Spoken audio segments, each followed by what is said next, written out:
할렐루야. 오늘 함께 은혜 받으실 말씀을 제가 봉독하겠습니다.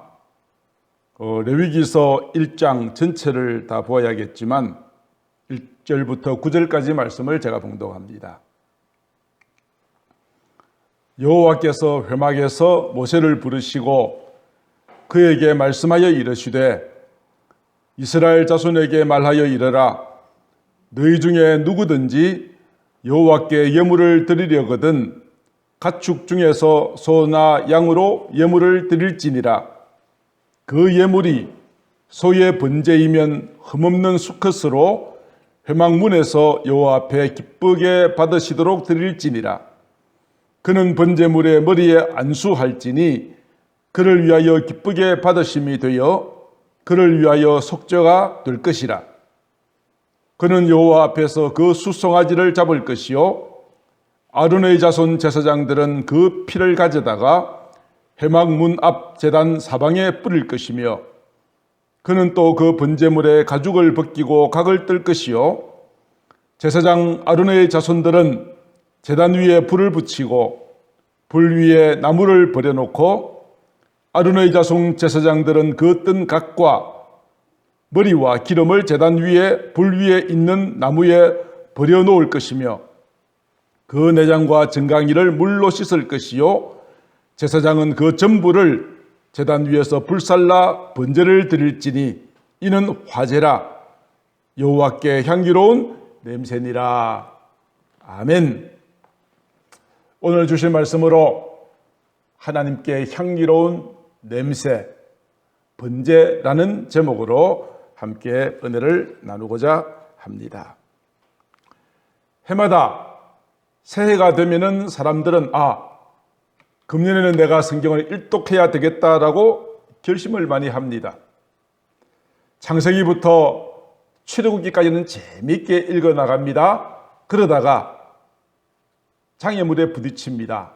그것이 오늘 함께 살펴볼 레위기서입니다. 읽어보니까 짐승 잡는 이야기, 피 비린내 나는 이야기가 계속 반복이 되는데 읽어보아도 뭐가 뭔지를 도무지 모르겠어요. 그래서 성경 일독을 포기해버릴까 하는 그런 생각이 드는 책이 레위기서라고 볼 수 있어요. 이름 그대로, 책 이름 그대로 레위기입니다. 성경 일독을 할 것인가 말 것인가를 우리의 내 결심이 껴질 위기의 책이 레위기서이라고 볼 수 있습니다. 레위기서는 도대체 어떤 책일까요? 레위기는 모세가 썼다고 말하는 모세 오경의 하나입니다. 창세기, 출애굽기 다음 레위기가 있고 민수기, 신명기가 있습니다.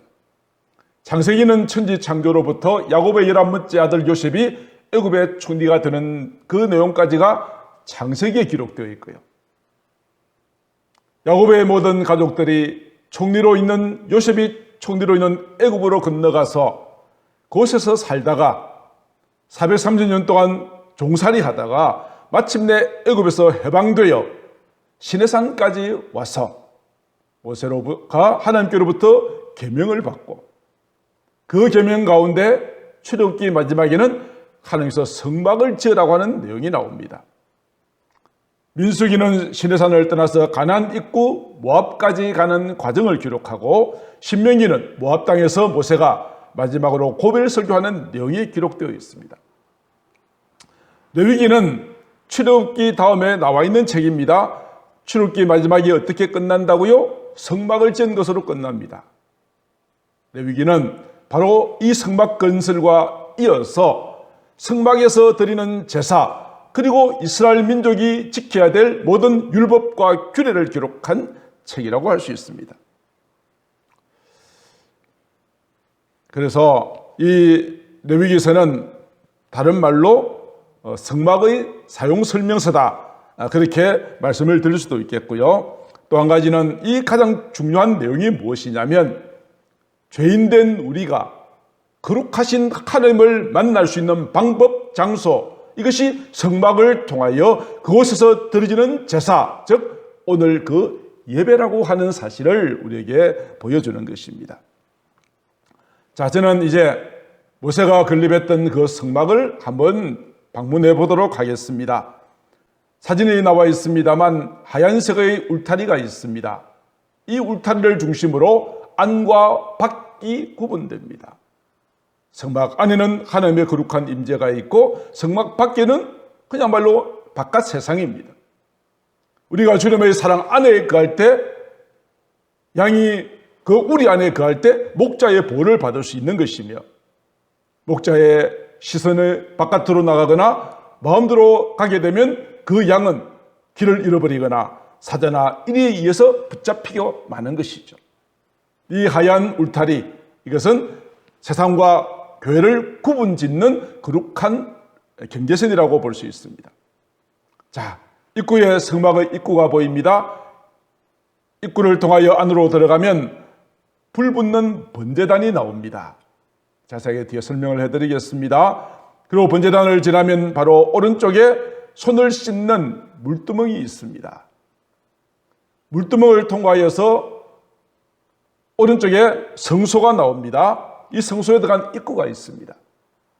성소 안에 들어가면 도대체 뭐가 있을까요? 성소 안에 들어가면 오른쪽에 북쪽을 향하여서 떡상이 있습니다. 12개의 떡을 진열합니다. 이 12개의 떡은 이스라엘 12지파를 의미하는 것입니다. 그 맞은편에는 금으로 된 등대가 있습니다. 여기는 항상 불이 피워져 있습니다. 계속적으로 기름이 공급되고 불이 피워지는 곳입니다. 그리고 바로 그 왼쪽에는 분향단이 있습니다. 향을 피우는 곳입니다. 이 분향단은 바로 뒤쪽에 있는 지성소로 들어가는 휘장의 앞에 놓여져 있습니다. 여러분들 그 기억하시죠? 예수님께서 십자가에 못 박혀 운명하시자 무슨 일이 일어났었습니까? 성소의 휘장이 위에서부터 아래로 쫙 찢어지는 일이 있었죠. 바로 그 휘장이 오늘 여기서 말하는 지성소와 성소를 구분짓는 바로 그 휘장인 것입니다. 전에는 이 지성소 안에는 아무나 들어갈 수가 없었지만은 주님이 죽으심으로 이 휘장이 찢어짐으로 누구든지 주님의 이름을 믿고 십자가를 믿는 믿음으로 아버지 하나님 앞에 나아갈 수 있는 담력을 얻게 되었다. 히브리서에 그렇게 기록되어져 있습니다. 자, 그래서 지성소를 열고 들어가면 그 안쪽이 지성소가 됩니다. 떡상과 금등대와 분향단이 있는 곳은 성소라 하고 휘장으로 구분되어진 그 안쪽을 지성소라고 합니다만 지성소 안에 뭐가 있을까요? 하나님의 언약궤가 있습니다. 자, 하나님의 언약궤를 조금 자세히 보겠습니다. 하나님의 언약궤에 그 궤를 덮는 뚜껑이 있습니다. 이것을 속죄소라고 합니다. 1년에 한 번 대제사장이 이스라엘 민족 전체의 모든 죄를 속죄하기 위하여 양의 피를 가지고 그 속죄소에 거기다가 피를 뿌리는 그런 예식을 1년에 한 번씩 거행합니다. 이 속죄소에서 하나님은 우리를 만나 주시겠다고 말씀하셨습니다. 이 언약궤의 뚜껑, 즉 속죄소의 바로 그 위에는 두 천사가 날개를 펴고 있는 모습이 보입니다. 그 성경에 두 그룹이라고 하였는데 천사를 말합니다. 자, 그 뚜껑 안에는 이제 세 가지가 들어있다고 합니다. 하나는 십계명을 새긴 돌판이, 두 개의 돌판이 있고, 또 하나는 아론의 싹이 난 지팡이가 있고, 또 앞에는 뭐가 있죠? 항아리가 하나 있죠? 이스라엘 민족이 광야를 지나갈 때에 저들을 먹이셨던 만나를 담았던 항아리가 이 속에 포함되어져 있습니다. 제가 성막을 사진으로 보여드렸습니다만 이제 이 성막의 구조에 대해서 영상을 통해서 여러분들에게 보여드리고자 합니다. 영상을 잠깐 보시겠습니다.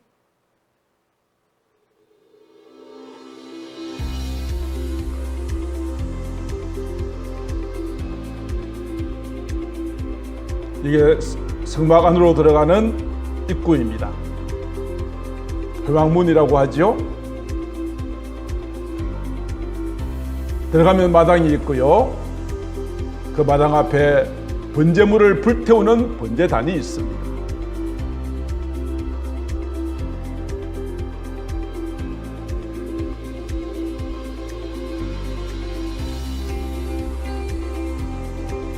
그리고 번제단을 지나면 손을 씻도록 되어 있는 물두멍이 성수 앞에 놓여져 있습니다.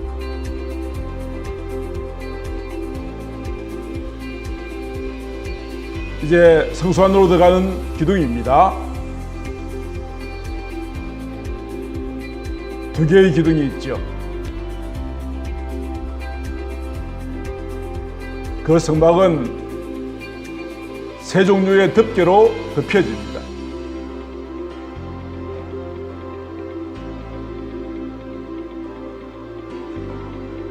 성수 안에 들어가면 오른쪽에 떡상이 있고 왼쪽에 금으로 된 등대가 있고 정면에 분향단이 놓여져 있습니다.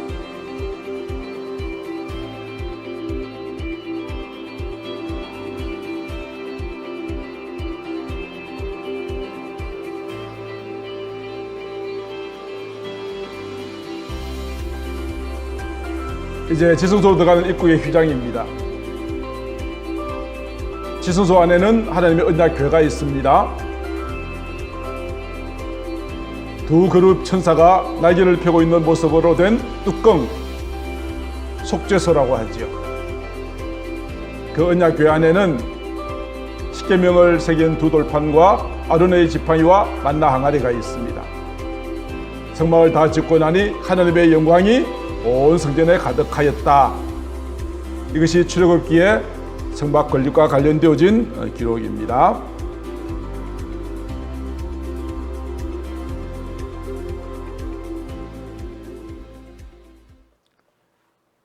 자, 이 레위기서에서는 이 성막 안에서 드리는 5가지의 제사, 즉 예배가 소개되고 있습니다. 오늘은 첫 번째 번제에 대해서 말씀을 드릴 것이고요. 그리고 소제, 화목제, 속죄제, 속건제 5가지가 있습니다. 오늘 여러분들에게 주보와 함께 나누어 드렸으니까 자세히 읽어보시고요. 오늘은 번제를 시작해서 소제, 화목제, 속죄제, 속건제의 순으로 매주마다 하나씩 여러분들에게 설명을 드리고자 합니다. 자, 오늘은 첫 번째 시간으로서 번제에 대해서 말씀을 드리고자 합니다. 자, 이 번제를 어떤 방법으로 드리는가를 성경을 통해서 보도록 하겠습니다.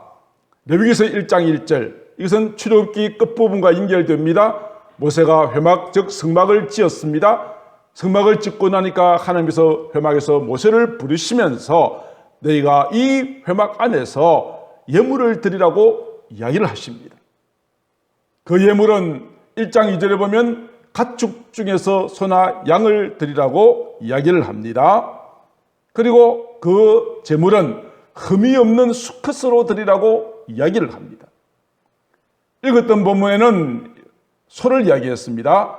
수소죠. 수컷으로 드리라고 하였으니까 흠이 없는 수소입니다. 또는 흠이 없는 숫양입니다. 그리고 흠이 없는 숫염소, 그리고 가난한 자들은 집 비둘기나 산 비둘기의 새끼를 드리도록 그렇게 하였습니다. 번제가 어느 것이 가장 비싸겠어요? 소가 가장 비싸죠. 어느 것이 가장 싸겠어요? 비둘기가 가장 싸죠. 그러면 번제는 내 경제력 이것을 초월해서 모든 사람들이 자기의 형편을 따라서 최선을 다하여 하나님 앞에 예물을 가지고 나와서 제사를 드려야 한다는 사실을 우리에게 보여주고 있습니다. 이 모든 제물들은 흠이 없는 것이어야 한다고 말씀을 드렸습니다. 흠이 없는 제물이어야 합니다. 자, 이제 이 제물을 끌고 회막까지, 성막까지 왔습니다. 그러면은 예배자가 그 끌고 온 소나 양이나 염소나 비둘기의 머리에 안수합니다. 안수하게 되어 있습니다. 안수하는 이유가 무엇일까요? 안수의 의미가 무엇일까요? 안수한다는 것은 나와 이 짐승이 동일하게 된다는 의미가 있고요. 첫 번째는 동일하다. 두 번째로는 나의 모든 죄를 안수를 통하여 이 짐승에게 다 넘긴다는, 전가시킨다는 의미가 있습니다. 그러면 안수는 동일시, 그리고 죄의 전가, 두 가지 의미를 가지고 있습니다. 그래서 마땅히 나의 죄 때문에 내가 죽어야 하지만 이 짐승이 나의 죄를 전가받아서 나의 죄 때문에 이 짐승이 고통스럽게 죽어갈 때, 그리고 그가 죽음으로써 죄의 삭은 사망이라 하였으니 내가 죽는 것과 짐승이 죽는 것을 동일하게 하고, 그 짐승이 죽는 것은 나의 죄가 이 흠없는 짐승에게 넘겨졌기 때문에, 전가되었기 때문에 나를 대신하여 이 제물이 죽음으로 나의 죄가 용서함을 받는다 하는 그런 의미를 가지고 있습니다.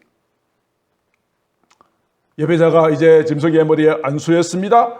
그러면 이 짐승을 잡아야 합니다. 죽여야 합니다. 누가 죽일까요? 제사장일까요? 누가 죽여야 되겠습니까? 예배자가 죽입니다. 내가 양을 끌고 왔습니다. 양을 예로 들죠. 양을 끌고 왔습니다. 그런데 그 짐승을 직접 자기가 죽여야 합니다. 칼에 찔려 고통스럽게 피 흘리며 죽어가는 짐승의 모습을 보면서, 야, 나의 죄가 이렇게 무서운 것이로구나. 나의 죄 때문에 짐승이 고통스럽게 죽어가는 장면을 보면서, 하나님, 나는 죄인입니다. 나는 마땅히 죽어야 할 자입니다. 라는 사실을 고백하는 것입니다. 이 짐승이 나의 죄를 전가받아 죽어져가는 모습을 보면서 나의 죄를 대신하여 십자가에 못 박혀 죽으신 바로 주님의 그 사랑을 기억하는 것입니다. 당신이 채찍에 맞으시고 침뱉음 당하시고 못에 박히시고 창에 찔리실 때에 극도의 목마름으로 절규하실 때 얼마나 고통스러우셨습니까? 짐승이 그렇게 고통스럽게 죽어져가는 모습을 보면서 나를 위하여 십자가에 못 박혀 죽으신 주님의 그 고통을 생각하는 것이죠.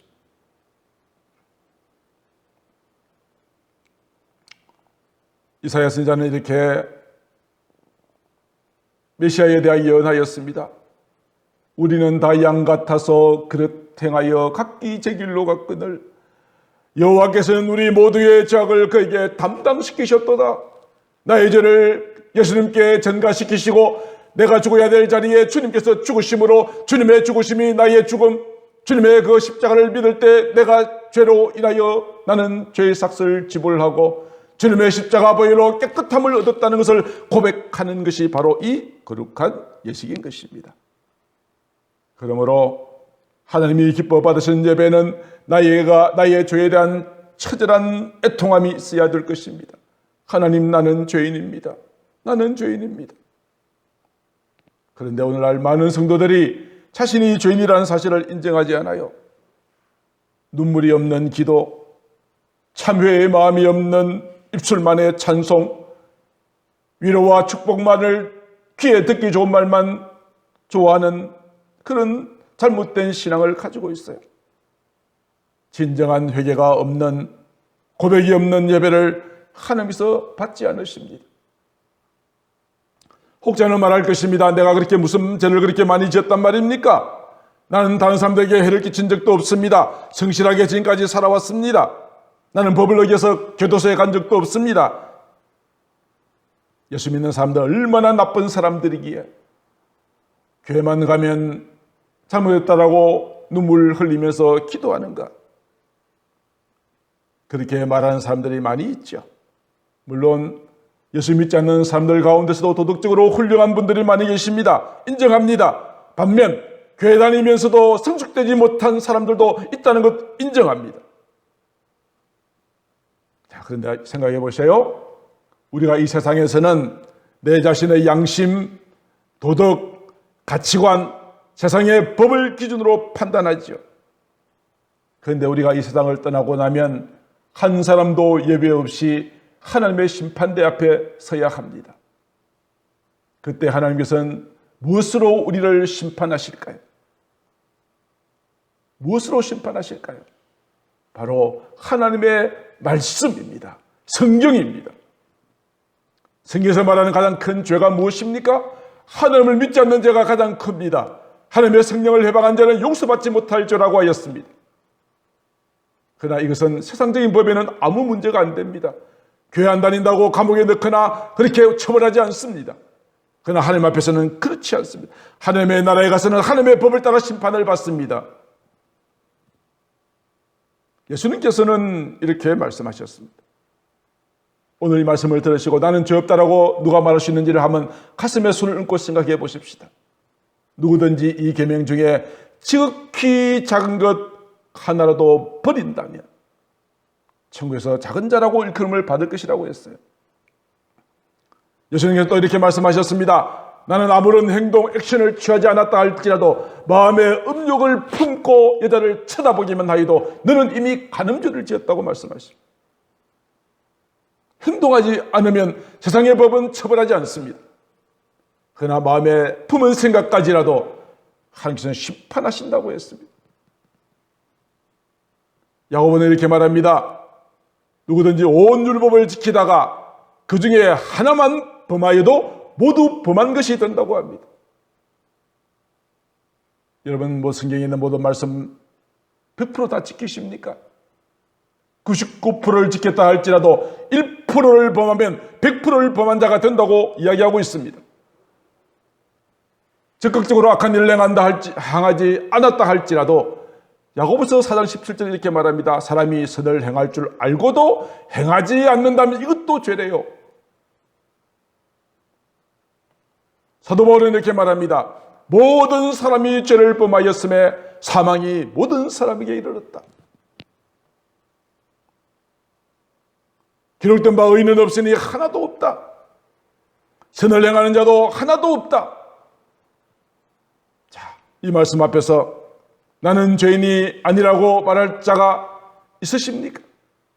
모든 사람이 다 죄를 범하였고 의인은 없으니 하나도 없다고 말하였고 모든 율법을 다 지킨다 할지라도 하나만 범하면 전부를 범한 것과 똑같아 했는데 우리의 행실로는 우리의 모든 죄를 해결할 수 있는 방법이 없어요.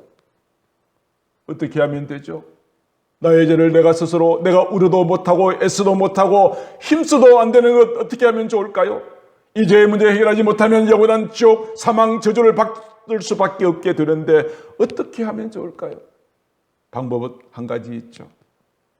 우리의 모든 죄를 가지고 저 짐승이 나의 죄를 대신하여 처참하게 죽어가는 모습을 바라보며 내 죄를 깨닫듯이 십자가에 달려 죽으신 주님의 십자가 바라보면서 주님, 나의 죄 때문에 주님이 십자가 못 박히셨죠.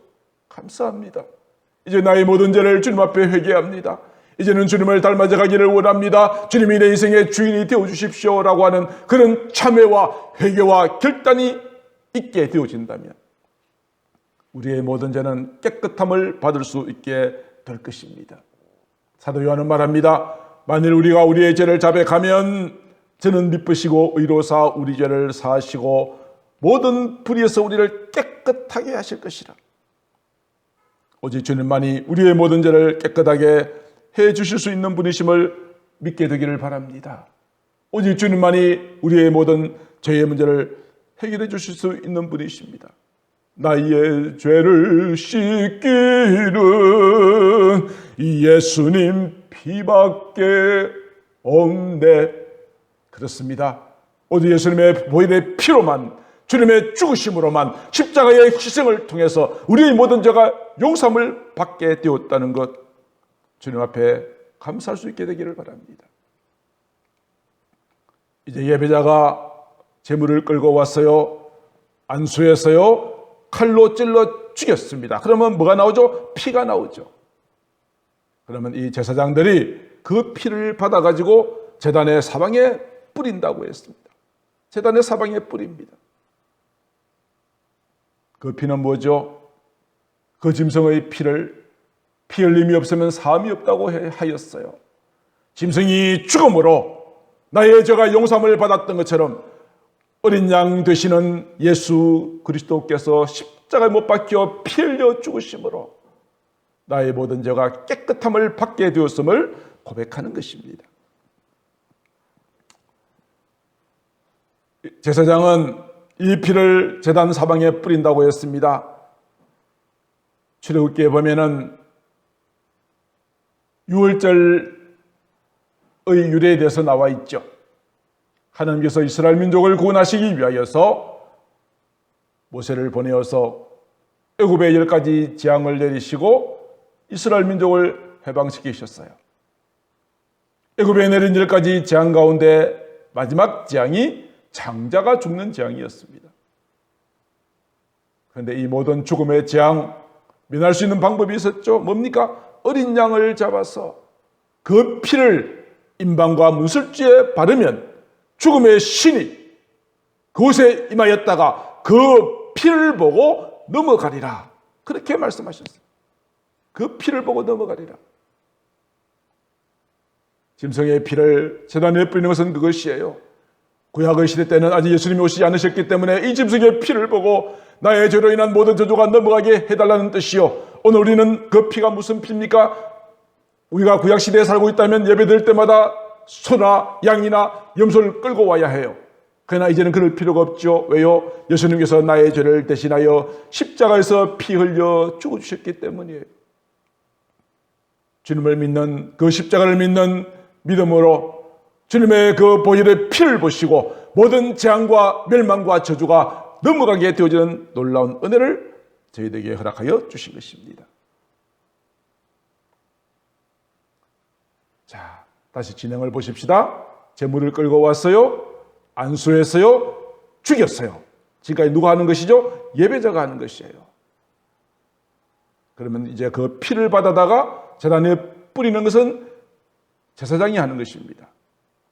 다시 예배자가 짐승을 다 죽이고 피는 제사장이 가져가고 나머지는 번제물에 가죽을 벗기고 각을 떴습니다. 가죽을 벗긴다는 의미가 무엇일까요? 자신의 더러워진 모든 죄의 옷을 벗어버리는 것입니다. 신령과 진정으로 주님 앞에 나아가는 것입니다. 이것이 가죽을 벗기는 거예요. 각을 뜬다는 것은 모든 관절과 뼈를 토막토막 내는 것을 말합니다. 번제물에 가죽을 벗기듯이 또 각을 뜨듯이 나의 모든 죄악된 습관과 나의 모든 더러운 정욕을 철저하게 잘라내고 버린다는 것을 의미하는 것이에요. 하나님 앞에 드리는 예배, 여기에는 철저하게 내 자신을 내려놓음이 필요합니다.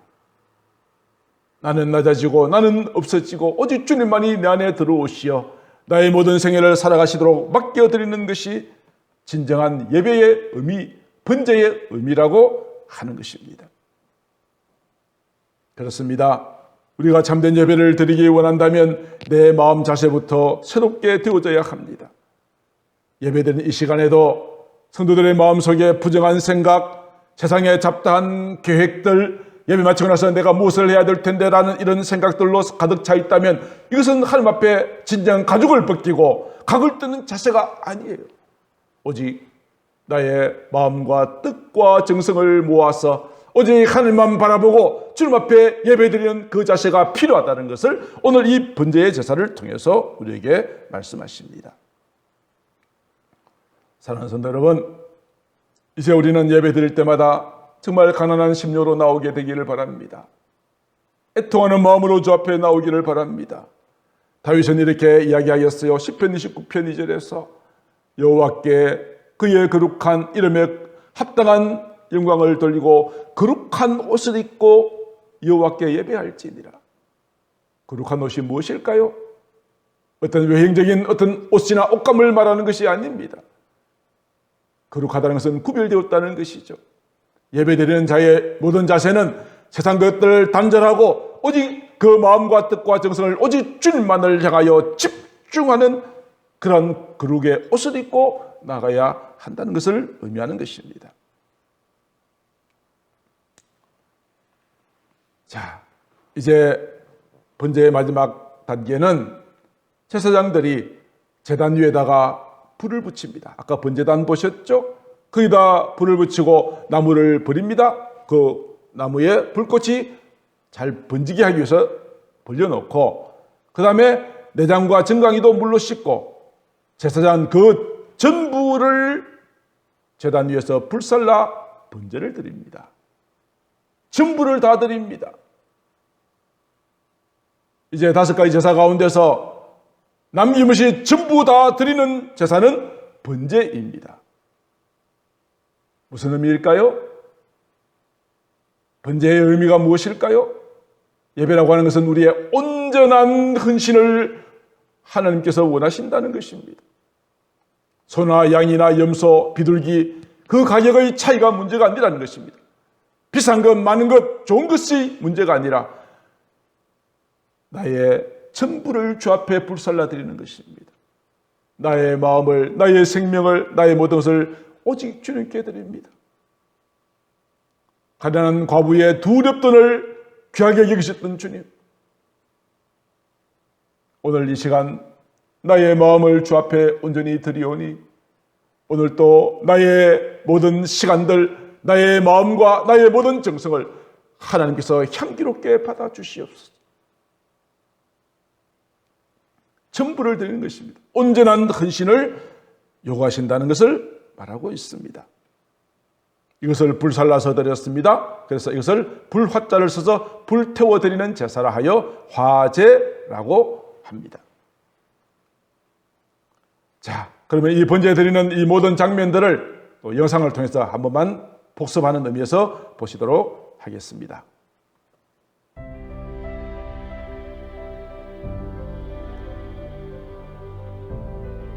제물을 끌고 왔지요. 제사장이 입구에서 흠이 있는가 없는가를 검사하고 있습니다. 안으로 들어갑니다.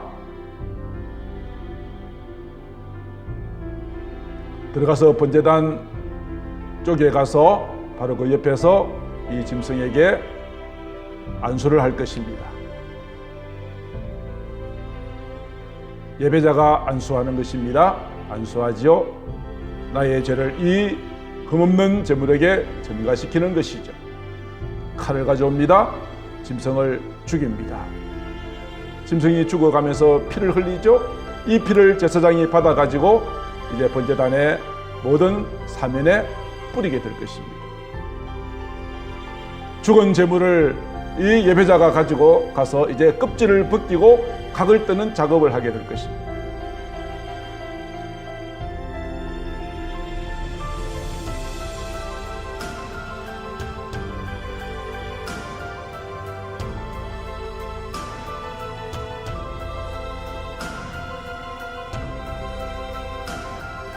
껍질을 벗기고 각을 뜨고 나면 이 죽은 고기를 이제 번제단 속에 던져 넣습니다. 전부를 다 불태웁니다. 그리고 한 제사장은 각 사면으로 다니면서 짐승의 피를 단 뿔 있는 곳에 뿌리는 작업을 하죠.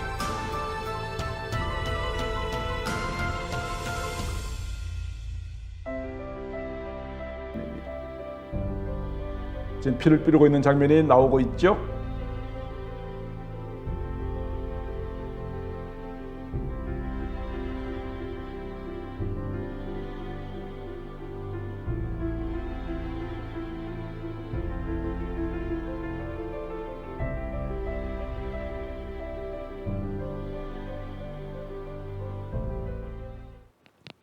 네.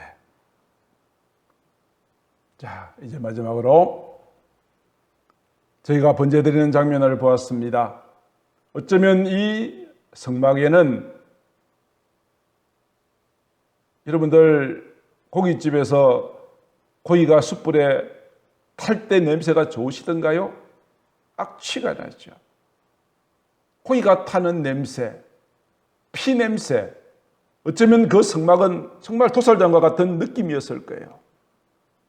그런데 하나님께서는 이 번제의 향기를 향기롭다 하십니다. 오늘 구절에 이렇게 말합니다.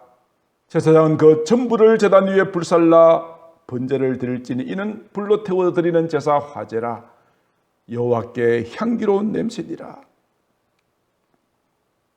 하나님의 코가 어디에 충동증이 걸려 있어서 그럴까요? 아니, 고기 타는 냄새가 뭐 그렇게 향기로울까요? 이 말은 무슨 의미일까요? 제물의 종류, 양, 가격, 이것이 문제가 아니라는 것입니다. 번제의 기본 정신이 무엇이죠? 온전한 헌신입니다. 그렇습니다. 예배 때 나의 마음과 뜻과 정성을 합하여서 주님 앞에 온전하게 예배 드릴 때 그 예배를 향기롭게 받으신다는 의미입니다. 몸은 여기 와 있지만은 우리의 마음이 다른 곳에 가 있고 그런 예배를 받지 않으신다는 것입니다. 창세기 4장에 보면은 가인과 아벨의 제사가 나오죠. 두 사람이 똑같이 하나님 앞에 제사를 드렸습니다. 그런데 하나님께서는 아벨과 그의 제물은 받으셨으나 가인과 그의 제물은 받지 않으셨어요.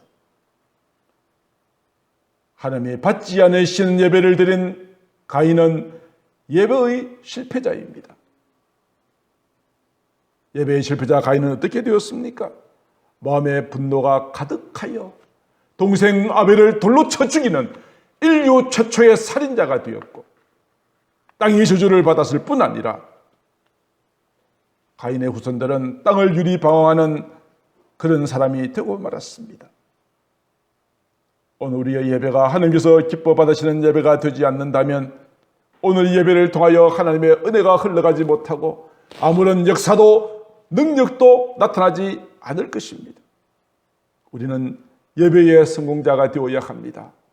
번제를 통해서 주시는 예배 성공의 비결이 무엇입니까? 온전한 마음으로 주께 드리라는 것입니다. 나의 죄를 회개하라는 것입니다. 내가 죄인됨을 깨닫고 회개하고 짐승의 피, 즉 예수 그리스도의 보혈의 피로 나의 죄가 용서받았음을 찬양하는 자가 되어져야 한다는 것이 오늘 번제를 통하여 우리에게 주시는 예배의 교훈인 것입니다. 저는 우리 모든 성도님들이 예배의 성공자가 되어지기를 주님의 이름으로 축복합니다. 말씀을 정리하려고 합니다. 사랑하는 성도 여러분, 오늘 저희들은 레위기에 기록되어진 5가지 제사 중에서 첫 번째 번제에 대하여 살펴보았습니다. 오늘 말씀을 들으면서 여러분은 무엇을 깨달으셨나요? 그렇구나. 하나님께서는 이 시간 우리의 예배가 온전한 예배 드리기를 원하시는구나. 내 마음과 뜻과 정성을 모아서 오직 주님만을 바라보고 주님께만 우리의 귀를 기울이는 그런 예배를 주님께서 원하시는구나 하는 것을 깨닫게 되었을 것입니다. 지금까지 우리는 너무나도 습관적으로 형식적인 예배를 드리지는 않으셨습니까? 경건한 모양은 있으되 경건의 능력은 없고 말로만 사랑을 외치지만 행함과 진실함이 없고 아름다운 성령의 열매를 맺지 못한다면 오늘 우리의 예배는 실패한 예배가 되고 말 것입니다. 하나님께서는 오늘도 각자의 처하여 있는 모든 형편 가운데서 최선을 다하여 온전한 예배 드리기를 원하고 계십니다. 그런 헌신된 삶을 하나님께서 향기롭게 받아주신다고 하였습니다. 우리 다 같이 로마서 12장 1절 말씀을 읽고 말씀을 마치겠습니다. 한 마리의 짐승이 온전한 번제물이 되는 것처럼 하나님께서는 또한 우리도 우리의 모든 삶을 온전한 번제로 드리기를 원하고 계십니다. 우리 다 같이 로마서 12장 1절을 봉독하도록 하겠습니다. 시작. 그러므로 형제들아 내가 하나님의 모든 자비하심으로 너희를 권하노니 너희 몸을 하나님이 기뻐하시는 거룩한 산 제물 번제물로 드리라. 그 말입니다. 이는 너희가 드릴 영적 예배니라. 오늘 번제가 모든 제물 전부를 불태워 드렸던 것처럼 이제 나의 모든 것을 주님 앞에 온전히 드릴 때 하나님께서는 하늘 문을 여시고 우리에게 더 크고 놀라운 은혜와 축복을 부어주실 줄로 믿습니다. 이제 우리 소소만 교회는 예배가 살아있는 교회, 능력 있는 교회 되어지기를 우리 주 예수님의 이름으로 간절히 소망합니다. 기도하겠습니다. 존귀하신 아버지 하나님, 오늘도 주님께서 귀한 말씀을 통하여 죄인인 우리가 하나님을 만나는 거룩한 예배, 그 가운데 나의 모든 삶을 온전히 번제물로 드리는 산제물로 드리는 영적 예배의 원리를 깨닫게 하여 주셔서 감사합니다. 예배는 우리의 생명입니다. 아버지, 예배가 어느 누구로부터도 방해받지 않도록 주께서 지켜주시고 마음과 뜻과 정성을 모아 아버지 앞에 거룩한 예배 드릴 때 이 예배를 통하여 오직 주님만이 영광 받으시게 되어지기를 간절히 소망합니다. 예배의 성공자가 되게 하여 주옵소서. 사랑이 많으신 우리 구주 예수님 이름으로 기도드리옵나이다. 아멘.